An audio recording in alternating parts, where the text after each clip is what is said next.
What's up, guys? I just got back from a nice long trip and it was about 2,700 miles. I did it in only about a week, which was a lot of driving. The car held up really well. I had little to no issues with it. Obviously it's really dirty. I figured I would give you guys a look at what a car looks like after 2,700 miles and 7 days living in it. It's not pretty. I'm also just going to take this out. This is where I store everything when I'm on the road. It's served me well for about 3 years now. Alright, so here's your first look inside. As you can see, there's stuff just piled up on the front seat. And you can see the back is kind of just a mess too, so I'm going to start pulling stuff out.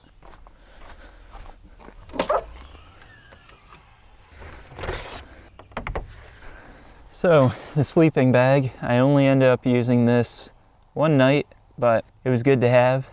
So, then the cooler I used once, and it leaked once all over everything. So it's not a great cooler, but that just kind of ended up floating around the back to the front to outside to back to front. Like, I don't have a good place for this, which is one of the struggles of only having this much space to work with. Over here is where I kept my hammock, my tools. Also over here is my cook stove.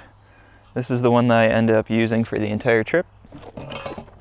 Over in here is where I kept my food and my cookware. And this stuff got a lot of use. Some leftover food that I didn't end up eating. And you can see it was warm enough. All I needed was a sheet, which is really nice because this doesn't take up hardly any space. My backpacking backpack, in case I did any like dispersed camping, backcountry camping, I can fit my sleeping bag, my sleeping pad, my hammock, food, everything in here.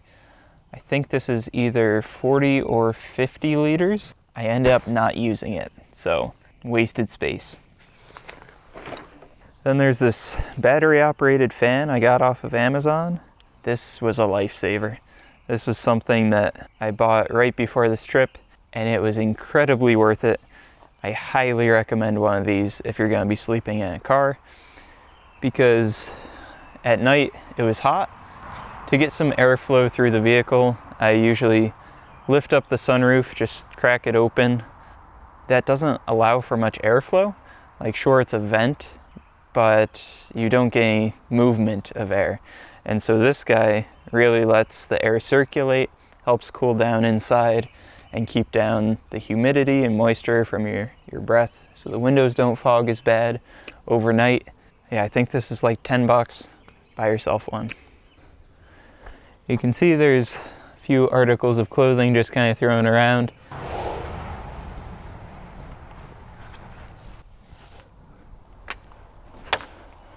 Up here I had my backpack. This had my clothes, my clean clothes, my toiletries, things like that, all kept in one place. So if I needed anything, I always had this. Just kind of sat over by this door, because when I slept, obviously you can see the pillow over here. And so I would sleep diagonally that away. And I always had this kind of space where I'm sitting now, free for this, the big backpack, whatever I needed space for.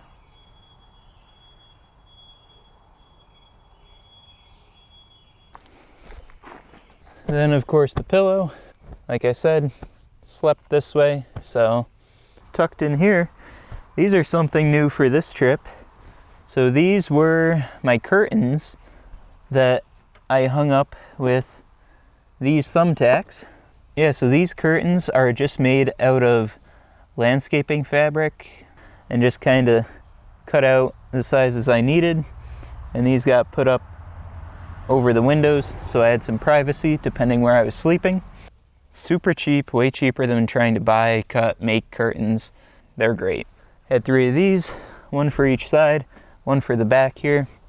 And then the front, I would just kind of link a hoodie across here to block this, or I would just leave it open. I almost forgot I had more food down here. You can see my bag split open. Something about putting knives in a plastic bag doesn't work out. Who would have thought? Let's see if I can make this break one last time.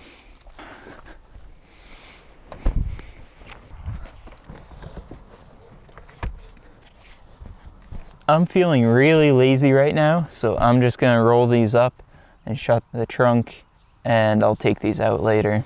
For now, do something like that. Maybe. There we go.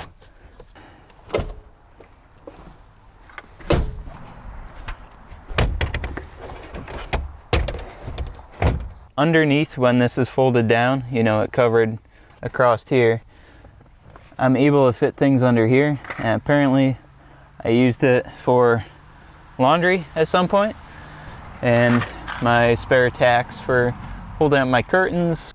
Great storage spot that I should have utilized more on this trip, but now I know for the next one.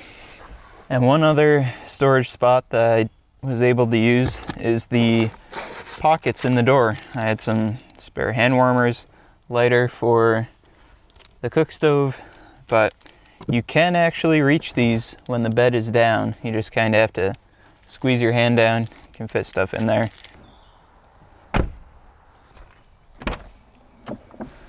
And finally, coming up to the front, this is where I jammed everything throughout the trip. Because obviously, since it was just me, I only ever needed the driver's seat. So if I didn't have a place for something, it got jammed in here. I went through a whole lot of these gallon jugs. Always make sure you have like a gallon or two full on hand when you're traveling. You never know when you'll get thirsty, especially if you're hiking a lot. Just have a few so you aren't scrambling to try to find water.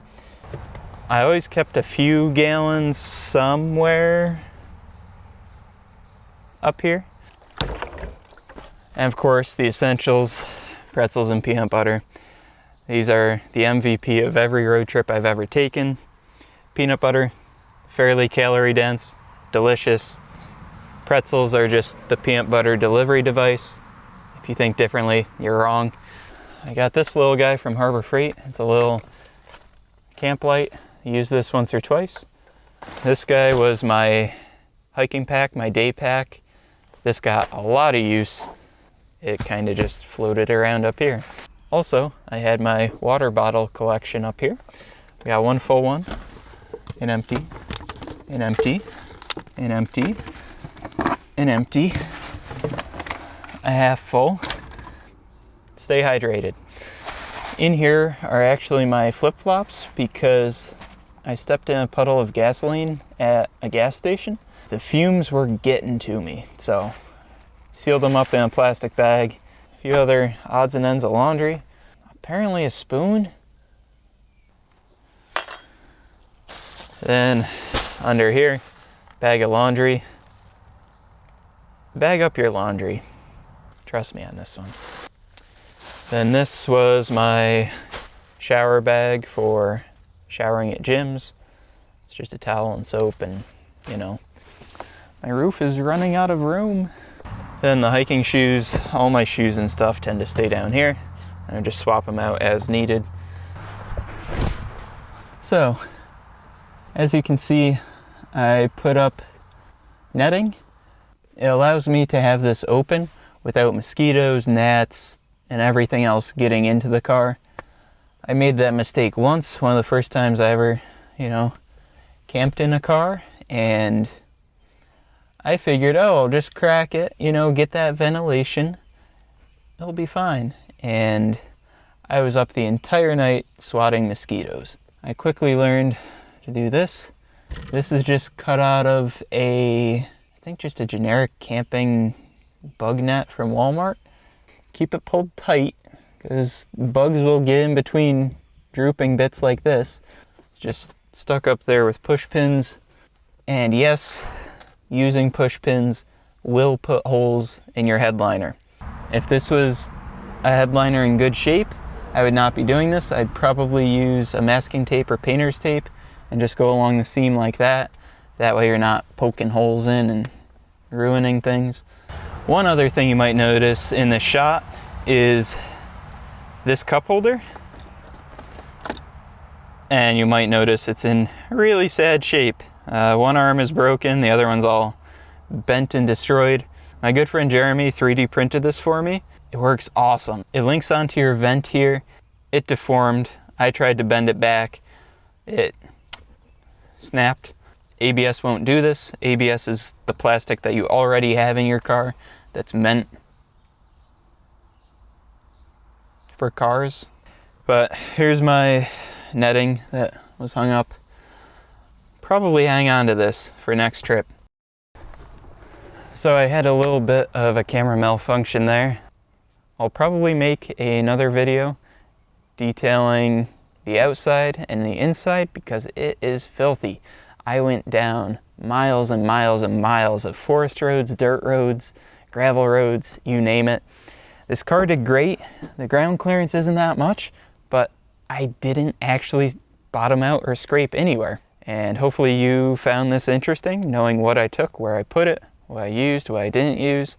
And that's all I got for now. So I will catch you guys in the next video. Maybe there will be a link up here, maybe not. Take it easy.